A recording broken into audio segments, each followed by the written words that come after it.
Olá e seja muito bem-vindo, seja muito bem-vindo ao Cena Pós-Créditos, eu sou o João e hoje eu vou comentar brevemente os dois filmes do caso Von Richthofen, O Menino que Matou Meus Pais e A Menina que Matou os Pais. O Menino que Matou Meus Pais e A Menina que Matou os Pais são dois filmes de drama e crime dirigidos por Maurício Essa, lançados no Prime Video em 2021. Ambos são protagonizados por Carla Dias e Leonardo Bittencourt. Em 2002, Suzanne von Richthofen e Daniel Cravinhos chocaram o Brasil por serem os responsáveis pelo brutal assassinato dos pais de Richthofen. Acompanhando o julgamento dos dois, o famoso caso é recontado, buscando respostas sobre o que levou os jovens a cometerem esse crime. Para começar, eu acho interessante que exista essa lógica meio Rashomon de se contar essas duas perspectivas. Para quem não sabe, um dos filmes é baseado no depoimento da Suzanne von Richthofen e o outro é baseado no depoimento do Daniel Cravinhos.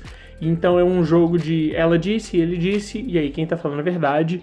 No final das contas, nenhum dos dois, os dois têm testemunhos que não são muito verdadeiros, por isso os filmes são extremamente tendenciosos. Ele não tá romantizando a Suzanne von Richthofen, ai, coitadinha, não, é o ponto de vista dela. E o conceito é o que funciona melhor aqui, porque a execução não me agradou bastante. A começar que fazer dois filmes é só pelo fator impacto de falar dois filmes que contam a mesma história. Porque facilmente poderia ter sido um. Porque, por exemplo, o Rashomon é um filme japonês dos anos 50, da Akira Kurosawa, que consiste num tribunal e várias pessoas estão contando suas versões da história e é só um filme e é esse jogo de quem tá falando a verdade. É o mesmo princípio aqui, só que não precisava terem sido dois filmes, a real é essa. E o diretor ele recomenda assistir primeiro a perspectiva da Suzanne e depois a do Daniel Cravinhos. Por um lado, isso faz sentido, porque se você se compadece com ela, o segundo filme serve como uma espécie de confronto, de desconstrução do que é estabelecido na versão dela. Mas se você começa pela versão dele, desde o começo você acha que ela é uma psicopata e o segundo filme não vai redimi-la. É só mostrando quão manipuladora ela é. Então, talvez até começar na ordem contrária que o diretor recomenda faça mais sentido, né? O que eu sinto que é um grande problema no filme é que ele tem um problema de tom muito grande. Porque, não sei se é porque ele está retratando depoimentos, parece que as coisas não se encaixam muito bem em relação ao tom das cenas. É uma coisa meio mórbida, meio... Você não sabe se você ri, se é pra você se sentir tenso, porque tem instantes, no geral a Carla Dias, que interpreta a Suzanne, tá muito bem, especialmente no filme que mostra o retrato dele, mas na versão dela tem momentos que são cômicos, tem uma hora que é uma cena pesada, dramática, que é um ponto de virada gigantesco pra personagem, mas que eu ri, porque a reação dela não tá condizendo com o tom da cena. Não é nem porque fica tosco, não é realista, não importa, não ligo. Não ligo o quanto os filmes são fiéis à realidade, né? Eles estão fazendo depoimentos, não ligo se é realista a interpretação, isso pouco me importa.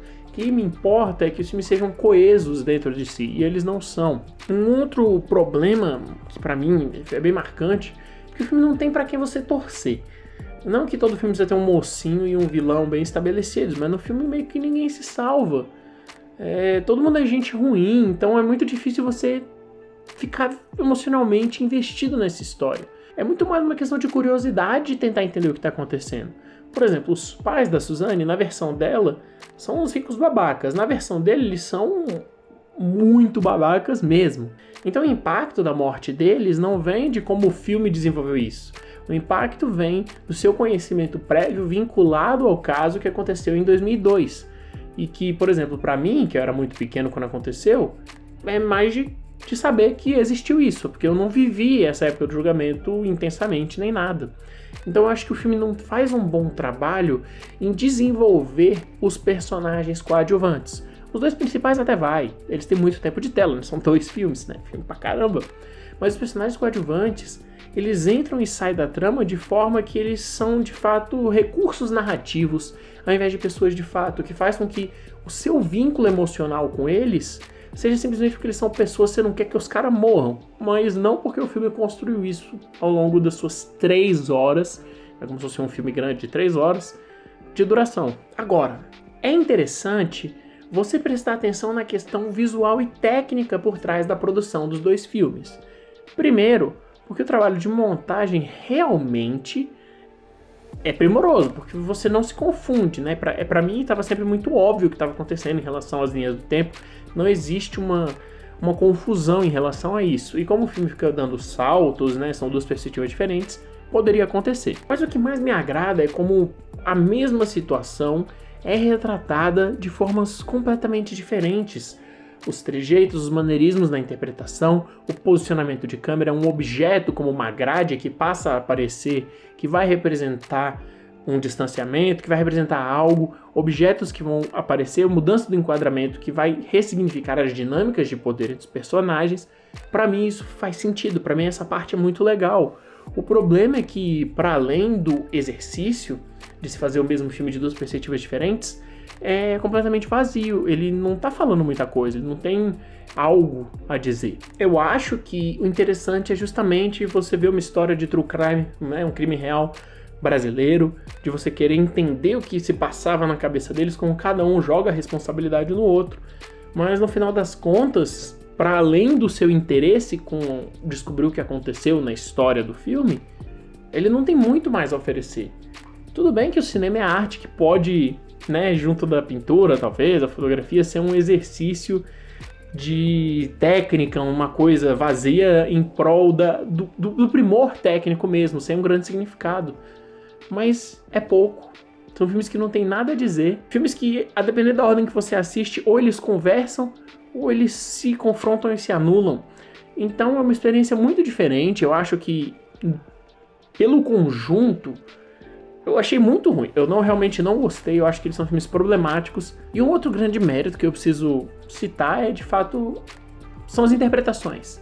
Porque todo mundo faz dois personagens diferentes, no mínimo, né? A Carla Dias faz 40, né? Porque a Suzane é doida de pedra, então ela tem várias personalidades. As interpretações, eu gostei muito, tirando algumas situações pontuais. Especialmente a Carla Dias, não acho que tenha sido culpa dela. Porque quando ela tem um objetivo, quando ela tem exatamente um propósito, né? Uma direção dada, um tom a se seguir, ela faz muito bem. Mas o tom do filme é extremamente problemático. É um filme que eu realmente não gostei, mas eu acho interessante conhecer, ver e tirar suas próprias conclusões, né? E depois, se você quiser saber a história real e tudo, lê na Wikipedia, porque o propósito do filme, eu reitero, não é esse. É sim olhar os dois personagens e contrapor essas duas versões. E isso ele faz minimamente bem, ainda que eu não tenha gostado. E você já assistiu aos dois filmes? Já assistiu a um deles? Qual ordem você viu? Você gostou, você não gostou, você concorda comigo, você discorda de mim, achou muito bom? Deixe sua opinião aí nos comentários, e se você é novo por aqui, gostou do vídeo, quer mais conteúdo sobre cinema, com críticas, vídeos, ensaios e recomendações, curta o vídeo, se inscreva no canal e segue a gente nas nossas redes sociais. Tem o link na descrição também. Muito obrigado, até a próxima e falou!